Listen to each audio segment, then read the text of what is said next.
¿Cómo están? Buenas noches, estimados participantes. Qué gusto reunirnos.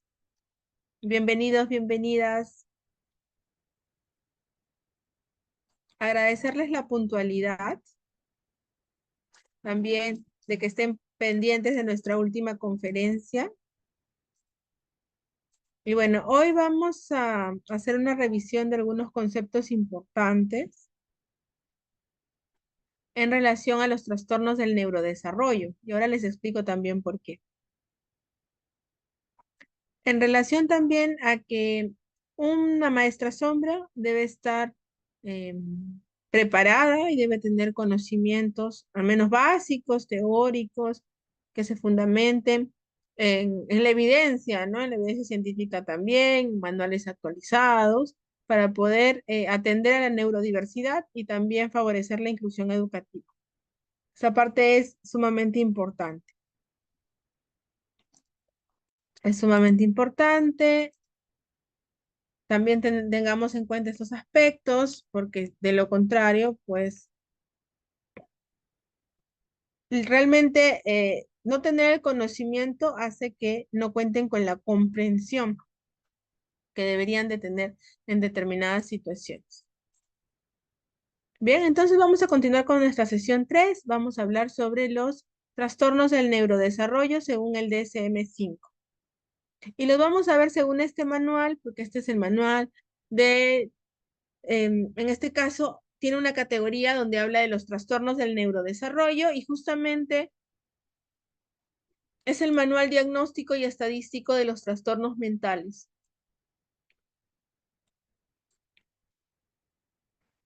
Así que por ese lado es bastante interesante que ustedes también lo conozcan. Así sean docentes, así sean padres, madres de familia. ¿Por qué? Porque en base a este manual es el en el que se basan los neuropediatras, los psiquiatras, para poder dar el diagnóstico, ¿no? Y esta parte es bien importante que la tengamos en cuenta. Para los que no lo conocen, pues se los presento. Este es el DSM-5 y es DSM porque son sus siglas, vienen a ser sus siglas en inglés, ¿no? Pero en la traducción viene a ser el Manual Diagnóstico y Estadístico de los Trastornos Mentales.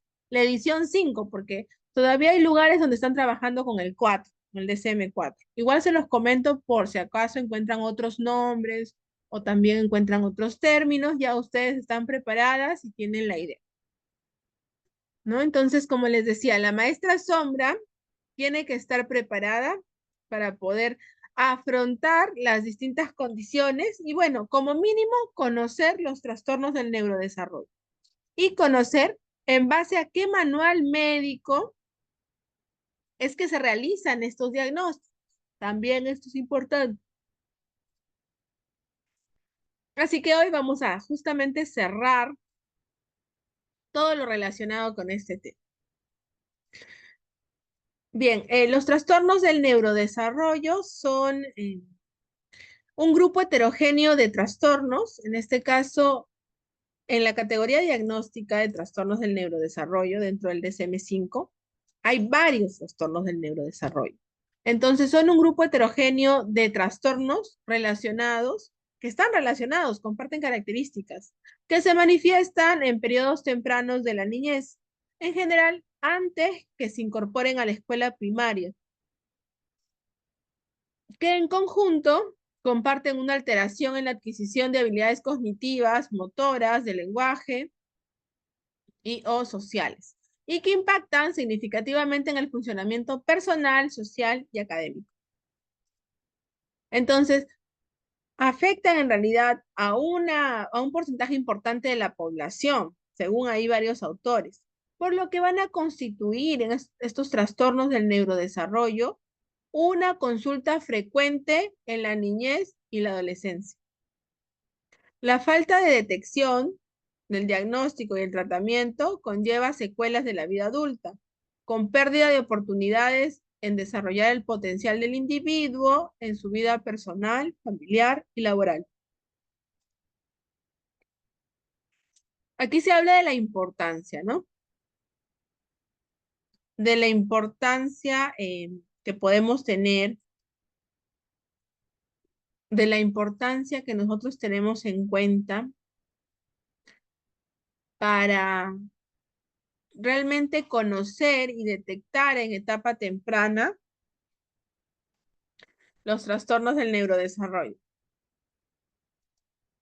Ahora, los trastornos del neurodesarrollo, les voy a mostrar como que cada uno de ellos, pero en la versión simplificada, ¿no? En un resumen, donde están cada uno de ellos y sus, digamos que subdiagnósticos, por decirlo así. La categoría y los diagnósticos. Entonces, dentro de la categoría de los trastornos del neurodesarrollo, vamos a tener discapacidad intelectual, y dentro de la discapacidad intelectual tenemos lo que conocemos como discapacidad intelectual, que generalmente el diagnóstico se da de 6 años en adelante, generalmente digo, porque hay casos donde es un poquito antes.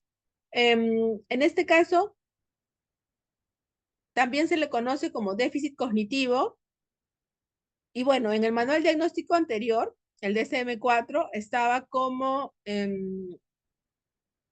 retraso mental, ¿no? Entonces, o bien puede ser con esos nombres que ustedes lo puedan encontrar, ¿no? También se le conoce como trastorno del desarrollo intelectual, que viene a ser lo que ustedes les comento, conocían como retraso mental, ¿no? Antes que lo conocían con ese nombre, a la fecha ya no se utiliza ese nombre, como les comentaba, con el DSM-5 se actualiza, este nombre cambia y ya estamos hablando de discapacidad intelectual. Y luego tenemos el retraso general del desarrollo, el retraso general del desarrollo,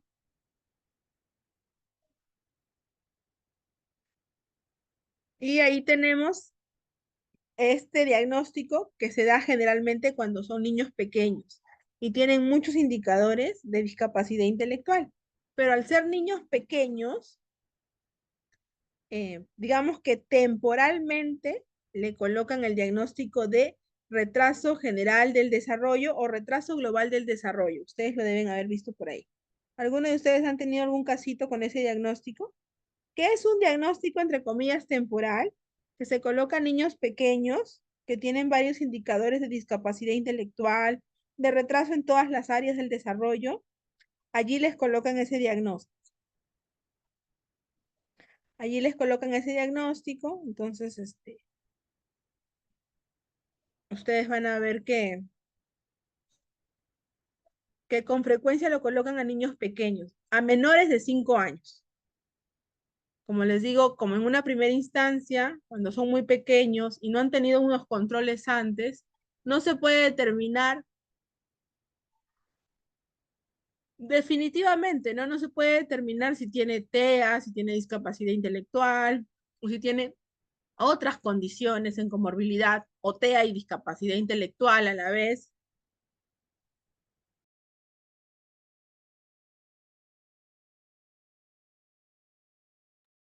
Entonces, para esos casos, para niños pequeñitos, se reserva ese diagnóstico de retraso general del desarrollo, ¿no? O retraso global del desarrollo, también le dicen así, ¿no? Pero es como les decía, es como que temporal hasta que tenga más o menos una edad donde los indicadores diagnósticos se aclaren, se hagan más claros y podamos diferenciar, ¿no? Si estamos hablando de discapacidad intelectual o si estamos hablando de eh,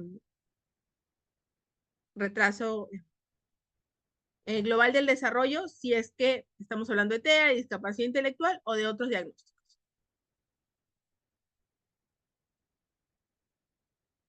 Bien, ahora también dentro de los trastornos del neurodesarrollo en el DSM-5 tenemos a los trastornos de la comunicación. Allí tenemos trastorno del lenguaje, trastorno fonológico, trastorno de la fluidez de inicio en la infancia o tartamudeo, y también tenemos trastorno de la comunicación social pragmática. Este trastorno, el trastorno de la comunicación social, TCS, muchas veces se confunde con el diagnóstico de TEA. Muchas veces se confunde con el diagnóstico de TEA, se confunde con los casos de TEA nivel 1, por decir, ¿no? Hay muchos niños y adolescentes con síndrome de Asperger en un nivel 1, por decirlo así, TEA nivel 1. Yo lo digo con el término de síndrome de Asperger porque aún se utiliza, ¿no? Y está en el DSM-4. Ahora, el DSM-4 se actualiza y el síndrome de Asperger pasa a ser, eh, pasa a estar dentro del trastorno del espectro autista, ¿no? Y generalmente, pues, encajan en los casos de TEA nivel 1. Pero como les mencionaba, no necesariamente todos los casos que eran síndrome de Asperger, cuando eh, uno hace un análisis, realmente pasan a ser sí o sí casos de TEA nivel 1, ¿ah? No necesariamente. Y ustedes van a decir, ¿por qué? Si en el caso del síndrome de Asperger, pues sería caso de TEA nivel 1. Y yo les voy a decir, sí, puede ser, la gran mayoría quizás, pero hay casos donde puede tener síndrome de Asperger, según el DSM-4, ¿no? Porque lo han diagnosticado con el manual anterior. Digamos que ya lo diagnosticaron con el manual actual, ¿no? Con el DSM-5, le han puesto TEA, pero no le ponen nivel 1, le ponen nivel 2. ¿Y por qué? Porque tiene una necesidad de ayuda mayor a un nivel 1, ¿no? No es una necesidad de ayuda simple, sino es más notable, más sustancial. ¿Por qué? Porque a veces tienen un trastorno de conducta que es bastante importante. Entonces, por ese lado, va a ayudarles un poquito a poder entender por qué no necesariamente todos los casos de síndrome de Asperger uno va a decir que van a pasar a que el diagnóstico sea TEA nivel 1. No necesariamente, y no necesariamente va a ser nivel 1 en todas las áreas, porque puede ser que en comunicación, interacción social esté en un nivel 1 y que en conducta y comportamiento esté en un nivel 2. Aquí a continuación les quiero mostrar una entrevista a un adolescente con, bueno, en la entrevista dice con síndrome de Asperger, ¿no? Pero eso es con el diagnóstico del DSM-4. Si fuera con el DSM-5, sería TEA nivel 1, ¿no? Ahora, y ustedes van a ver cómo él describe un poco, y su mamá también, ¿no? Y los profesionales que trabajan con él explican cómo él no ha logrado la inclusión. Y a la fecha, aunque ustedes lo van a ver hablar, conversar, él no logró la inclusión por temas de conducta. Y esa partecita es la que quiero que escuchen para poder analizarlo. Lo vamos a ver y ya seguimos conversando.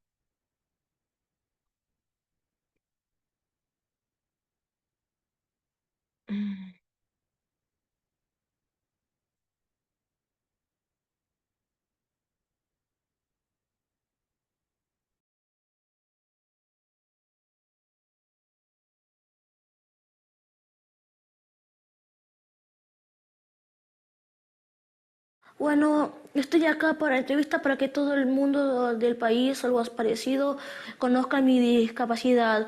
El problema es que nadie sabe y a veces se enoja la gente sin saber que somos discapacitados.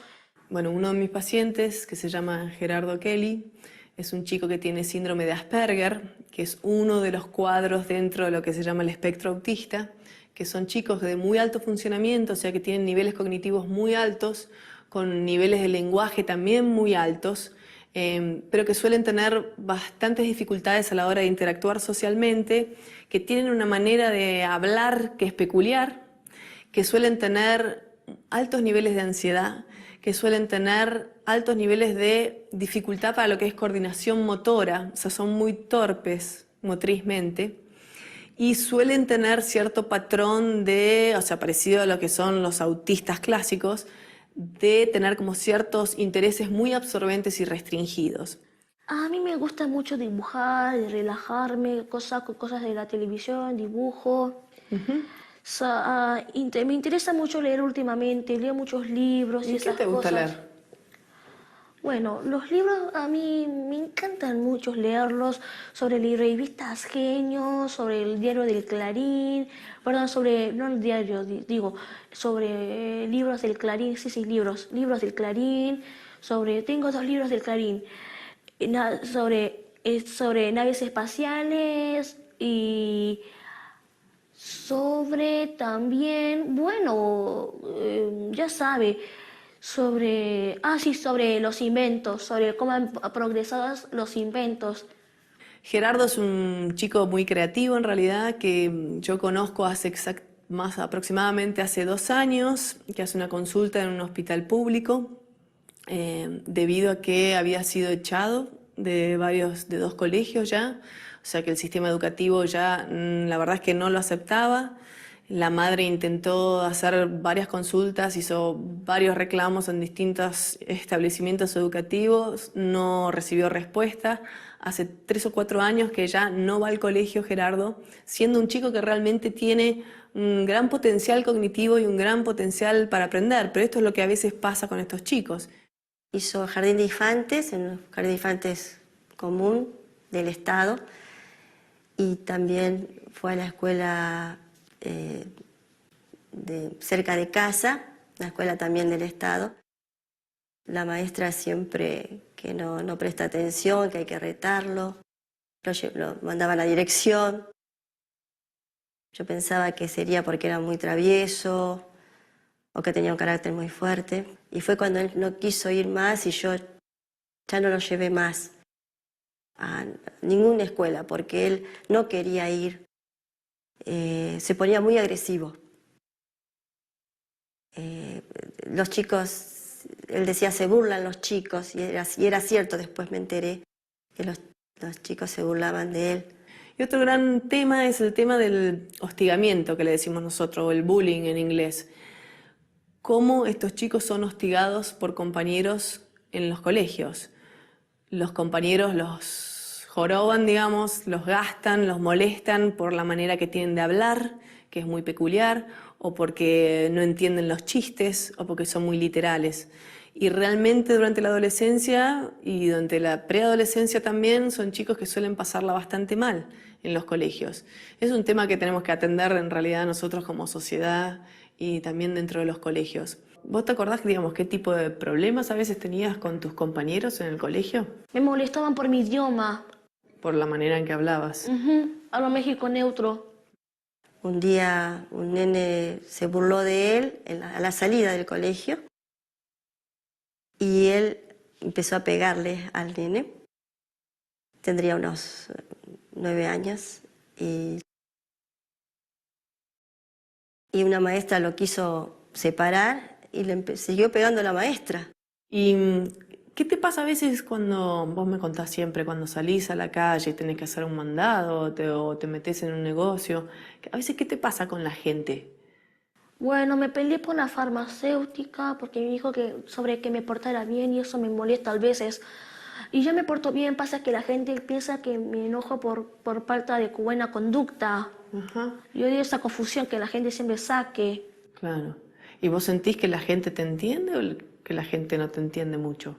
No me entiende demasiado, me exilian la gente de este país. Bueno, porque dicen si yo sé leer, si yo... Usted es profesional. Muy bien, hasta esta primera parte.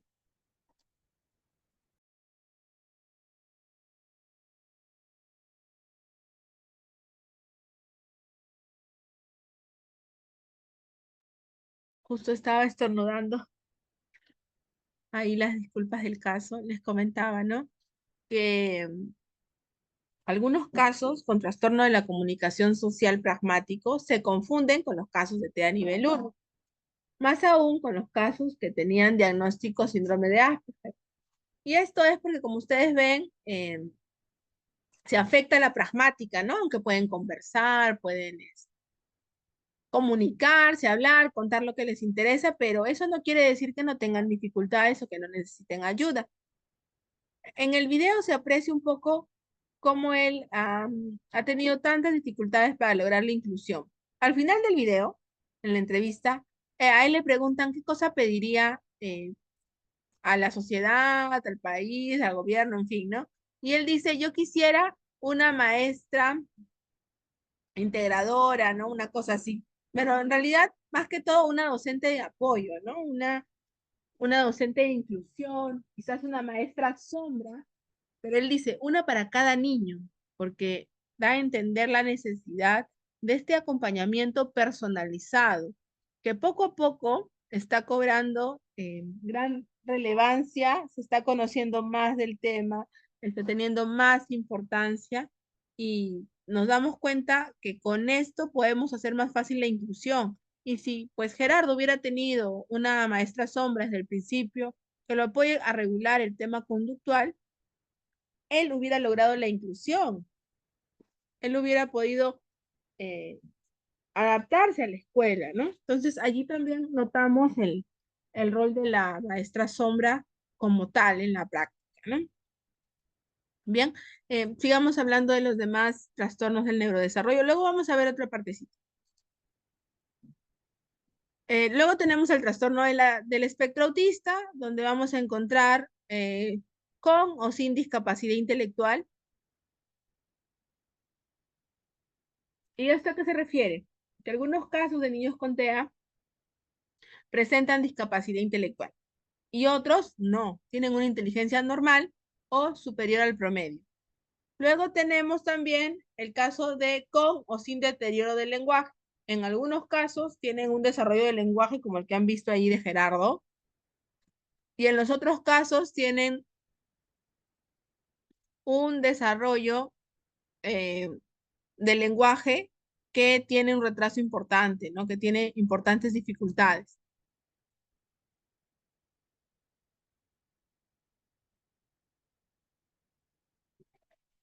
Luego tenemos el trastorno por déficit de atención, que como les mencioné, el trastorno por déficit de atención sí tiene tipos de TDAH. El trastorno del espectro autista no tiene tipos, pero el TDAH sí tiene tipos de TDAH. Así que por ese lado, para que ustedes lo tengan en cuenta. Luego tenemos, en este caso, el TDAH predominante en inatención, el tipo inatento. Tenemos el TDAH predominante en hiperactividad, el de tipo hiperactivo impulsivo, y tenemos el TDAH combinado, donde el niño es inatento, hiperactivo e impulsivo. Luego tenemos el trastorno específico del aprendizaje con dificultad en la lectura, con dificultad en la expresión escrita y con dificultad en la matemática. Entonces, los trastornos específicos de aprendizaje también son trastornos del neurodesarrollo. Y bueno, todos estos serían. Ahora, hoy vamos a ver algunos que son los principales que generalmente van a necesitar maestra sombra. Ahora, igual, en todos los casos existe la posibilidad de que se necesite de una maestra sombra. Pero bueno, veamos los trastornos de la comunicación. Porque si ustedes consultan a los autores, a los libros, ustedes van a encontrar distintos problemas de lenguaje.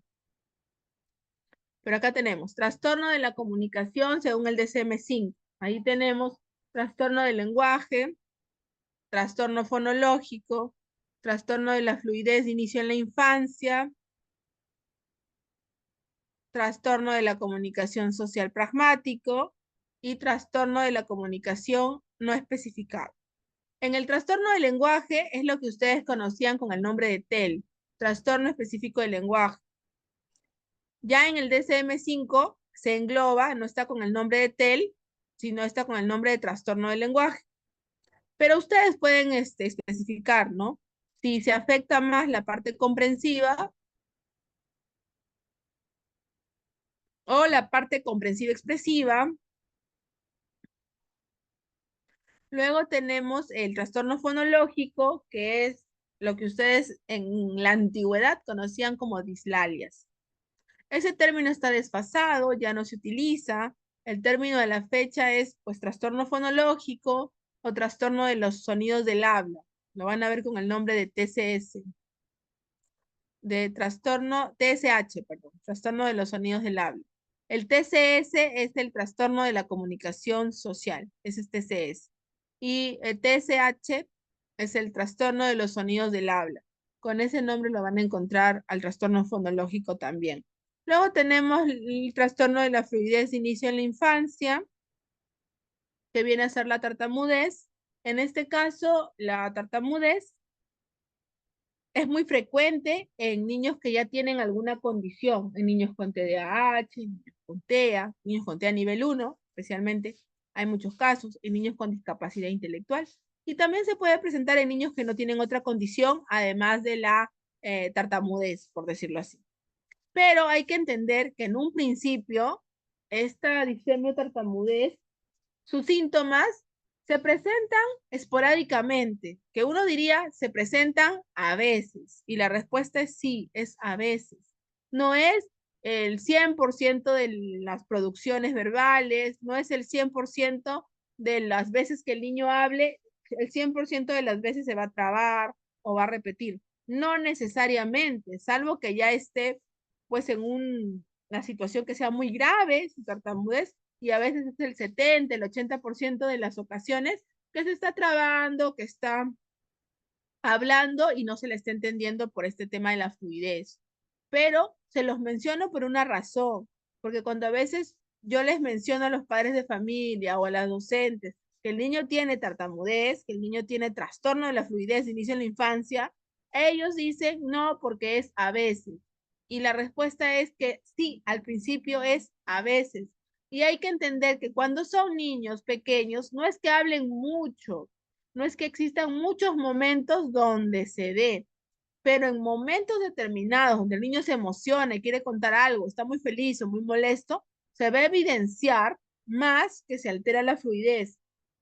Así que por ello se los menciono. En un inicio, cuando son niños pequeños, se van a trabar a veces, van a haber silencios a veces. Y eso es lo más típico y lo más común que en un principio de la tartamudez cuando es leve al inicio, ¿no? Así que eso se los menciono, porque ustedes que van a estar de maestra sombra y se ven que su niño con TDAH empieza a trabarse, a veces, ese a veces, es el inicio, ¿no? Es el inicio del trastorno de la fluidez. Y que pues con el tiempo y con los años, quizás para la adolescencia ya llegue pues trabándose con la frecuencia que uno cree que siempre todas las personas se expresan, ¿no? Cuando tienen tartamudez. Si esta parte se entiende, ustedes ya me van a comentar. Luego está el trastorno de la comunicación social pragmático que les contaba, de que a veces se confunden, ¿no? Se confunden con los casos de TEA, pero para diferenciar vamos a entender que en los casos del trastorno de la comunicación social solo se afecta la parte pragmática. En cambio, en el caso de TEA, se afecta la parte de la comunicación, la interacción social y también la conducta y el comportamiento. Bueno, aquí en los trastornos de la comunicación yo les quiero mostrar la comparativa del DSM-4 con el DSM-5. Ustedes pueden ver y van a analizar cómo esto ha cambiado, ¿no? Lo que era trastorno del lenguaje expresivo y trastorno mixto del lenguaje receptivo expresivo, en el DSM-5 ambos se englobaron y pasaron a ser trastorno del lenguaje. Lo que fue trastorno fonológico en el DSM-4 sigue siendo trastorno fonológico en el DSM-5. Lo que fue tartamudeo en el DSM-4 pasa a ser trastorno de la fluidez de inicio en la infancia en el DSM-5. Lo que fue trastorno de la comunicación no especificado sigue siendo trastorno de la comunicación no especificado. Pero en el DSM-5 está el diagnóstico de trastorno de la comunicación social, TCS, que entre comillas es una novedad, porque no es una novedad, sí estaba en los libros de terapia de lenguaje, en los libros de problemas de lenguaje. El tema es que no estaba en el DCM, pero ahora desde el DCM-5 figura, ¿no? El trastorno de la comunicación social, también se le conoce como trastorno del lenguaje pragmático. Luego tenemos el trastorno del espectro autista y vamos a ver un poquito el concepto de lo que nos dice el DSM-4. En el DSM-4 no figuraba con el nombre de TEA, no figuraba con el nombre de trastorno del espectro autista, figuraba con el nombre de TGD, trastorno generalizado en el desarrollo, TGD, que es una psicopatología infantil que se caracteriza por déficit, alteraciones importantes en el área de comunicación, de la socialización y por una gama de conductas estereotipadas. Pues como TGD, tenía varios diagnósticos. Dentro estaba el autismo y estaba el síndrome de Asperger. Pero Cuando pasamos al DSM-5, ¿qué sucede?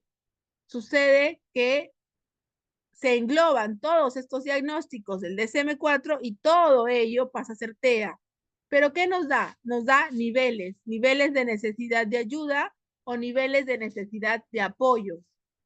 Según el DSM-5, el trastorno del espectro autista incluye a niños que presentan deficiencias persistentes en la comunicación social y en la interacción social en diversos contextos, con patrones restrictivos y repetitivos de comportamientos, intereses, actividades.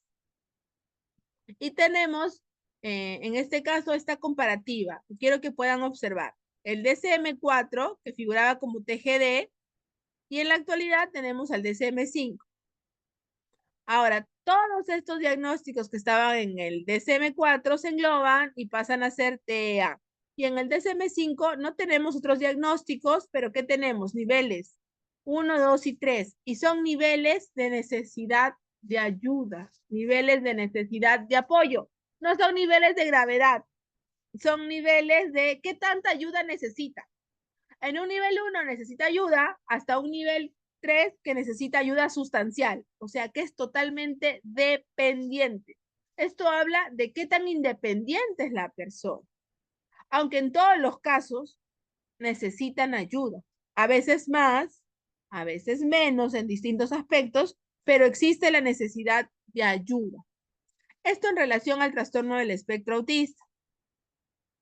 Luego tenemos también otro trastorno del neurodesarrollo importante que ustedes van a también acompañar, es la discapacidad intelectual.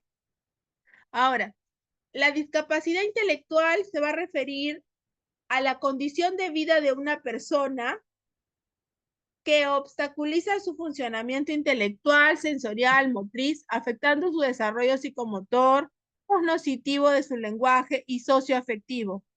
Estas limitaciones se manifiestan en dificultades para aprender, adquirir conocimientos y lograr su dominio y representación. Por ejemplo, la adquisición de la lectura y la escritura, la noción de número, los conceptos de espacio y tiempo, las operaciones de sumar, restar, multiplicar y dividir.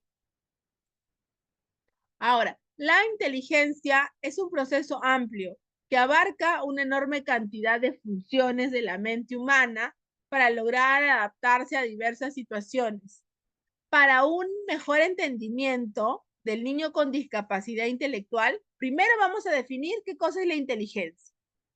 Y esta inteligencia va a ser la capacidad que tiene una persona para adaptarse con éxito a situaciones determinadas.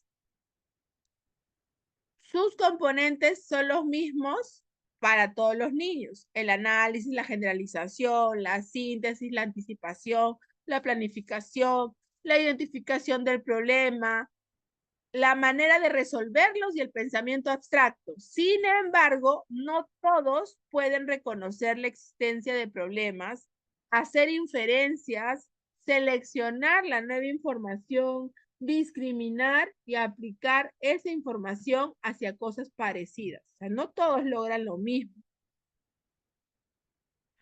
Entonces, ¿qué nos dice la Asociación Americana de Discapacidad Intelectual? Dice que la discapacidad intelectual se va a caracterizar por limitaciones significativas tanto en el funcionamiento intelectual como en la conducta adaptativa, tal como se ha manifestado en habilidades adaptativas, conceptuales y prácticas.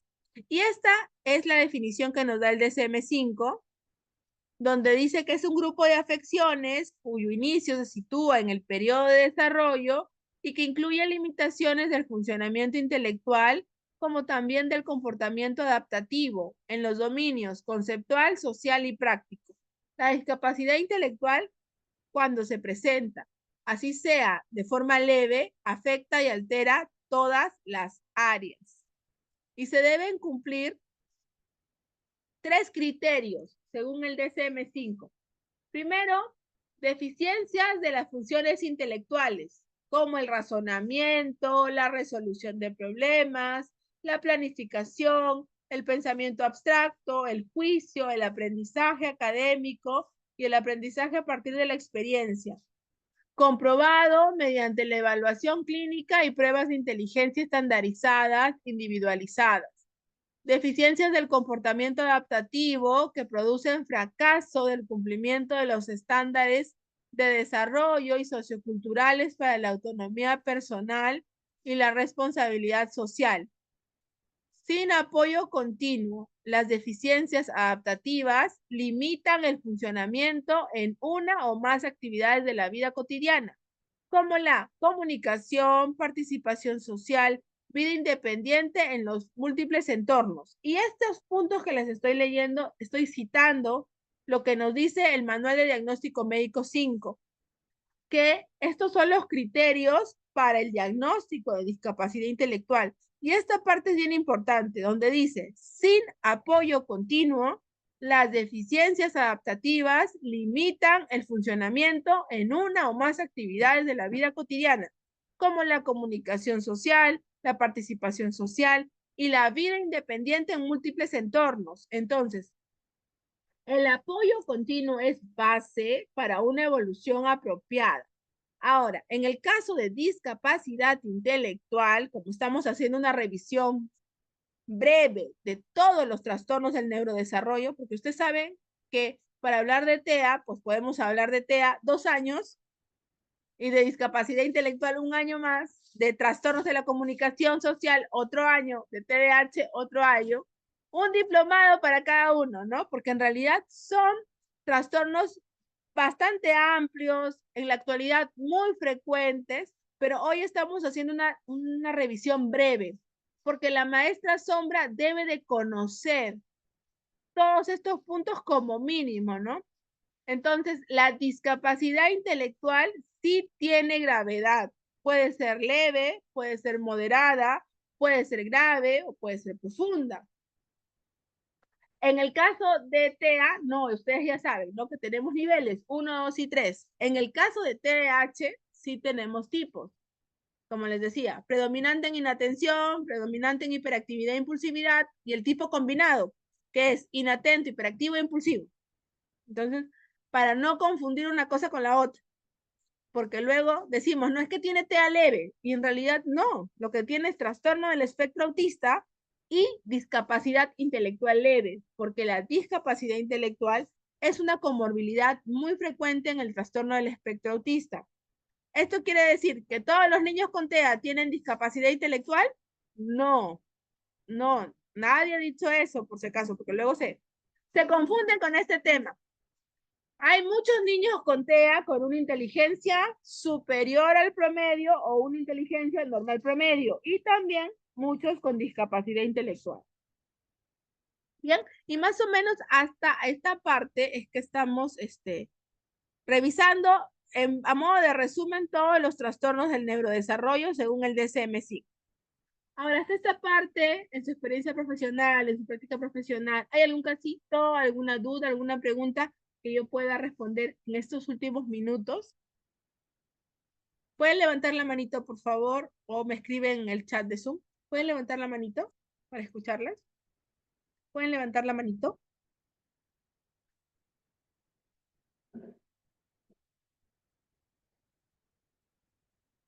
A ver, ¿están por ahí? ¿Pueden levantar la manito?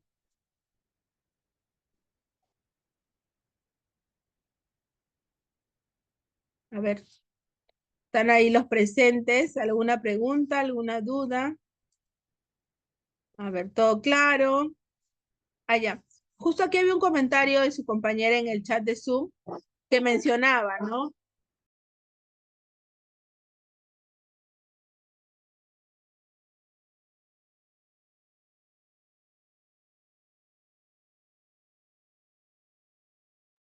A ver, preguntas, dudas antes de que respondan lo que habían mencionado aquí en el chat. Dice, no, su compañera. Además de ayudarlo a regularse y a manejar las conductas adaptativas.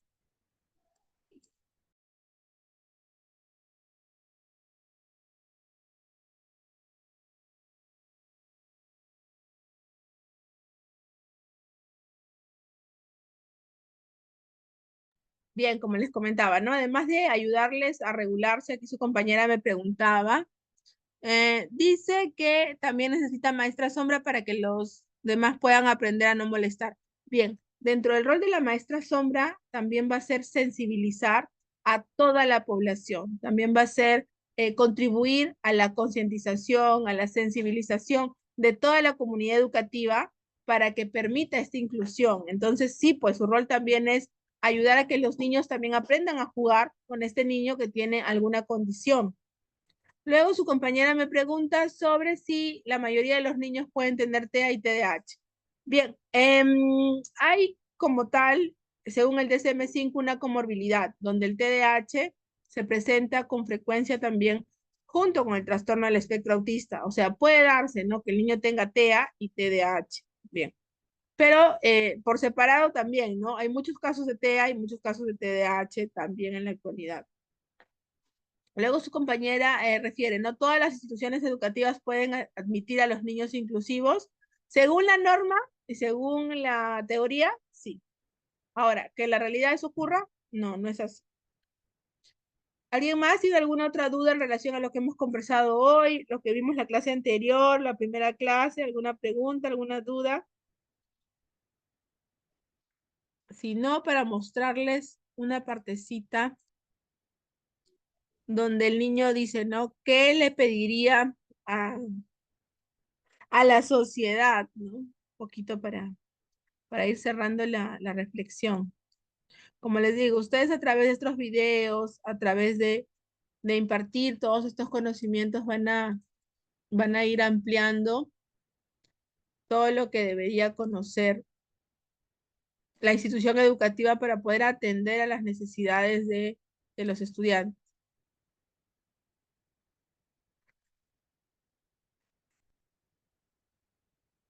A ver, justo su compañera aquí me pregunta sobre el tema de qué tanta ayuda física. El tema es que la ayuda física depende cómo se dé, ¿no? A veces es mucha la ayuda física que hay que dar, porque hay niños que están dentro del espectro autista, que tienen discapacidad intelectual y tienen otras condiciones como comorbilidad, que en realidad por sí mismos no realizan y no siguen ninguna consigna, ni cumplen ninguna indicación. Entonces, si la ayuda física es para modelar, para ayudarlo a determinada conducta, no hay problema. La maestra sombra puede brindar toda la ayuda que sea necesaria.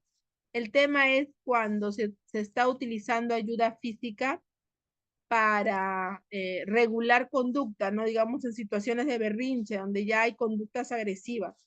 Ahí sí hay que tener un poquito de cuidado porque se puede prestar a pensar de que se está maltratando al niño, una situación así. Entonces, por ese lado, cuando se presentan estas situaciones, lo que el niño debe realizar es su terapia de modificación de conducta y a la maestra sombra le deben entregar un plan de modificación de conducta. En ese plan va a decir qué deben hacer ustedes cuando se presente cada conducta. Entonces, allí van a saber qué ayuda va a necesitar y qué tanta tienen que dar también, ¿no? Luego también están preguntando sobre los niños con síndrome de Down. A ver, mencionar cómo le podemos ayudar es pues ampliamente, depende qué necesite, ¿no? En general, todos los niños con síndrome de Down presentan discapacidad intelectual. Algunos leve, algunos moderada, algunos grave, algunos profunda. Pero la gran mayoría de casos presenta discapacidad intelectual leve. ¿Cómo ayudarlos? Potenciando todas las áreas de su desarrollo, fomentando su autonomía, fomentando su independencia. Como les mencionaba, la pregunta es un poquito general, ¿no? Porque en realidad ellos necesitan ayuda en todos los aspectos y en todas las áreas. Luego dice, Gloria, para la escritura de un niño con TEA se le puede llevar de la mano. A ver, primero es que hay un detalle con los niños que están dentro del espectro autista. Es que ellos tienen temas de hiperlaxitud y de hipotonía. Por eso que de base hay que ver si no necesita terapia física ni terapia ocupacional para trabajar la motricidad fina. De que de alguna manera se le puede ayudar llevándole de la mano, sí. El tema es que tienen que hacer ejercicios a veces para mejorar la hiperlaxitud y la hipotonía. Entonces, allí es donde se nota, digamos, la dificultad más importante. Y luego mencioné sobre, en caso de una crisis, bueno, es que todo va a depender de qué sea la causa, qué esté pasando, qué lo detonó. La idea es que ustedes manejen agendas visuales para evitar las crisis con la anticipación y también entendiendo de que si ya sabe que después de pintar viene tal cosa, él salga más rápidamente de estos momentos de crisis y no se quede ahí pues enfrascado en ello. Entonces, en relación a las crisis es evitar que éstas se den, utilizando apoyos visuales, utilizando agendas visuales, ¿no? Eso es el ideal. Ahora, cuando ya se presenta la crisis, lo que hay que hacer primero es que se calme, ¿no? Cuidarlo de que no se lastime y de que se calme, porque durante la crisis no te va a entender, ni tampoco ponernos a preguntarles como, ¿qué tienes? ¿Qué te pasa? ¿O qué quieres? Porque realmente no sabe ni qué tiene, ni qué le pasa, ni qué quiere. Porque está en una situación donde está prácticamente atrapado por sus emociones, ¿no? Entonces, lo primero de base en todas estas situaciones es descubrir qué los relaja, qué los regula y utilizar quizás un elemento sensorial para sacarlo de ese momento y cuando ya esté más tranquilo, modelar la conducta. Eso es lo más recomendable en todos los casos de TEA, de TDAH. No es de alguna manera confrontar un enfrentamiento, no. Todo lo contrario, es que esté calmado, que esté tranquilo, que ustedes trasladen la calma también a ellos. Y luego de toda esa situación, igual, ¿no? Cumplir con el límite que se ha establecido. O sea, cuidarlo que no se lastime, buscar que se calme, que se tranquilice, no significa que, bueno, quiere eso, se lo voy a dar para que no moleste o para que deje de llorar. Nadie ha dicho eso, ¿ah? Pero sí es necesario de que se evite en lo más posible que se dé, porque no se da de la nada. Hay cosas que pasan que desencadenan estas situaciones. Y pues cuando ya se presentó, como les digo, primero que se calme y lo que pueden hacer es regularlo con alguna textura, con algún material sensorial, con algún squeeze, con esas pelotitas antiestrés, con distintos materiales que le guste. Cuando ya se haya relajado, se haya regulado, ya recién puedan, digamos que explicarle, no, mira, vamos a hacer esto, después lo otro, puedan sostener ahí el límite que han establecido.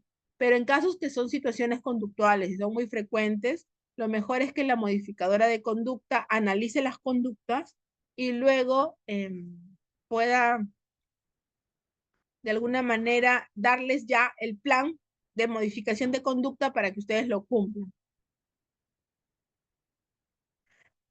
Ahora, en temas de